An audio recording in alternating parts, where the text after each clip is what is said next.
السلام علیکم ورحمۃ اللہ وبرکاتہ۔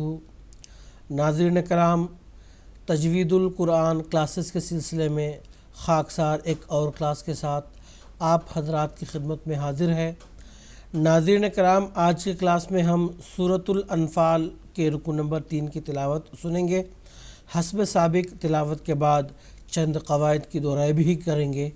چلیں اب ہم شروع کرتے ہیں سورۃ الانفال کے رکوع نمبر 3 کی تلاوت۔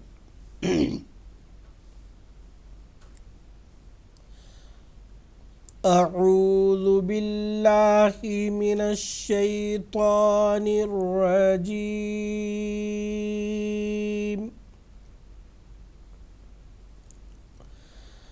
بسم اللہ الرحمن الرحیم۔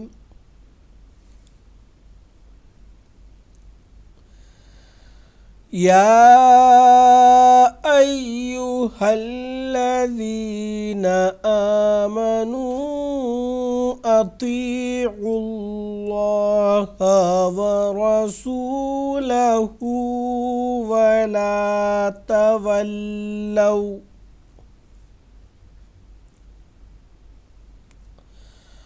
ولا تولوا عنہ وانتم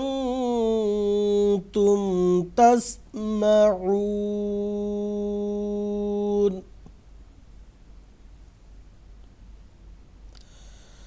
ولا تكونوا كالذين قالوا سمعنا وهم لا يسمعون۔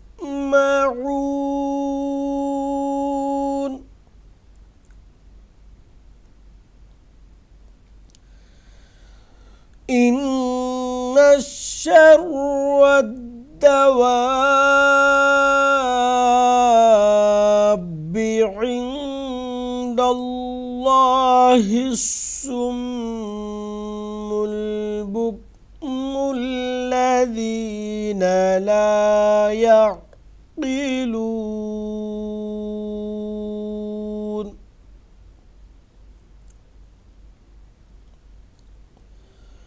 ولو علم الله فيهم خيرا لأسمعهم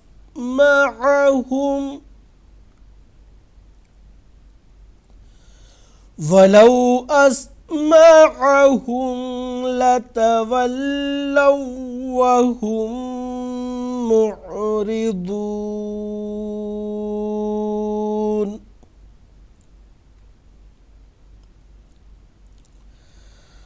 يا أيها الذين آمنوا استجيبوا لله وللرسول إذا دعاكم لما يحييكم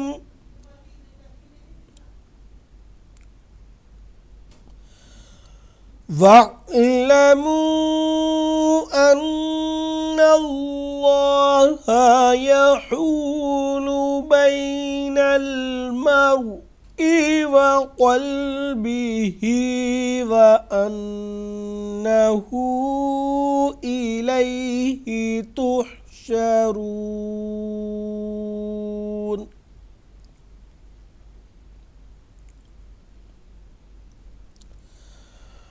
واتقوا فتنة لا تصيبن الذين ظلموا منكم خاصة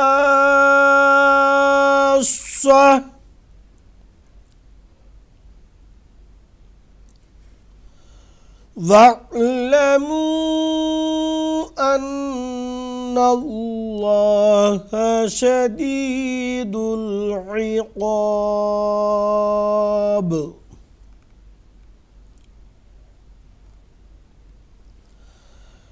واذكروا إذ أنتم قليل مستضعفون في الأرض تخافون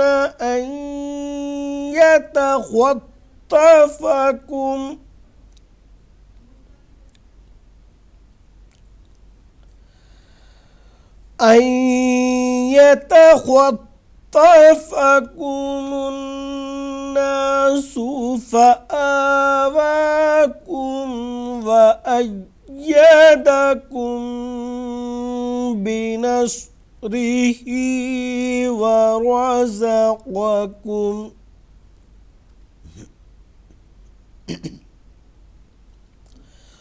ورزقكم من الطيبات لعلكم تشكرون.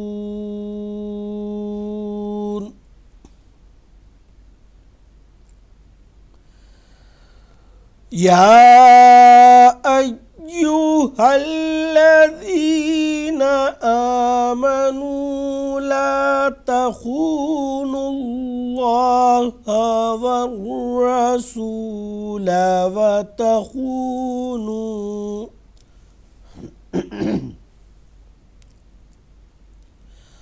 وتخونوا أماناتكم وأنتم تعلمون.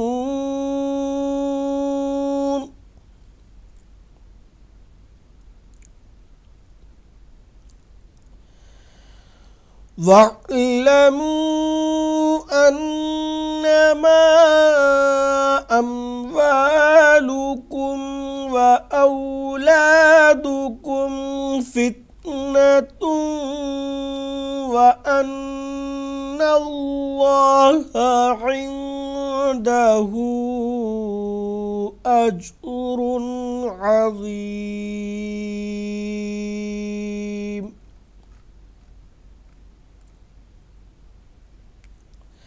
ناظرین کرام، اب تک ہم سورۃ الانفال کے رکوع نمبر 3 کی تلاوت سن رہے تھے۔ اب حسب سابق ہم چند قواعد کی دہرائی کریں گے۔ سب سے پہلے یا ایھا الذین، یا پر جو مد ہے اس مد کو کہتے ہیں مد منفصل، جو عام اب یہاں کھڑا زبر ہے اس کو ایک الف کے برابر کھینچیں گے، اب اس پر مد منفصل بھی آیا ہے تو ایک الف سے زائد اس کو کھینچیں گے۔ الذین میں دال کو نرم پڑھیں گے۔ آمنو یہاں پہ بھی جو مد ہے مد منفصل ہے، اس کو مزید کھینچ کر پڑھنا ہے۔ اطیعوا اللہ، طا کو گول پڑھیں گے، آگے اللہ کا جو لام ہے اس کو بھی گول پڑھیں گے۔ اس کا قاعدہ یہ ہے کہ اللہ کے لام سے قبل حرف پر زبر یا پیش ہوتا ہے تو اللہ کا جو لام ہے اس کو گول پڑھتے ہیں۔ اب اس سے پہلے جو متحرک حرف عین ہے اس پر پیش ہے تو اس کی وجہ سے اللہ کا جو لام ہے اس کو ہم نے پر پڑھ دیا۔ آگے ورسولہ، را پر زبر اور پیش آتا ہے تو را بھی پر ہوتا ہے تو اس کو بھی ہم نے پر پڑھا ہے۔ اس کے بعد سین کو سخت ہم پڑھیں گے۔ ولا تولوا، تا کو ہم باریک پڑھیں گے۔ عنہ میں نون ساکن کا اظہار ہوگا، یعنی نون ساکن کی جو مکمل آواز ہے اس کی ادائیگی یہاں ہوگی۔ قاعدہ کیا ہے کہ نون ساکن اور تنوین کے بعد حروف حلقی میں سے کوئی حرف آتا ہے تو نون ساکن کا اظہار ہوتا ہے، تو یہاں پہ نون ساکن کے بعد حروف حلقی میں سے ہا آیا ہے تو اس لیے یہاں پہ نون ساکن کی جو مکمل آواز ہے اس کی ادائیگی ہوگی اور کسی قسم کی کوئی غنہ کی آواز یہاں نہیں ہوگی۔ وَأَنْتُمْ، یہاں پہ نون ساکن کے بعد تا جو حروف اخفاء کہلاتا ہے وہ آیا ہے تو نون ساکن کا اخفاء ہوگا ایک الف کے برابر غنہ کی آواز کے ساتھ۔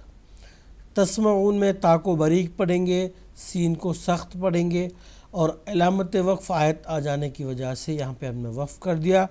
وقف کرتے ہوئے آخری متحرک حرف کو ہم نے ساکن کر دیا کیونکہ قاعدہ وقف یہی کہتا ہے آخری حرف اگر متحرک ہے تو اس کو ساکن کرنا ہے۔ اس کے بعد جو حرف مد ہے اس کو مزید کھینچ کر پڑھنا ہے مد عارض کے قاعدے کے مطابق۔ اس کے بعد اگلی آیت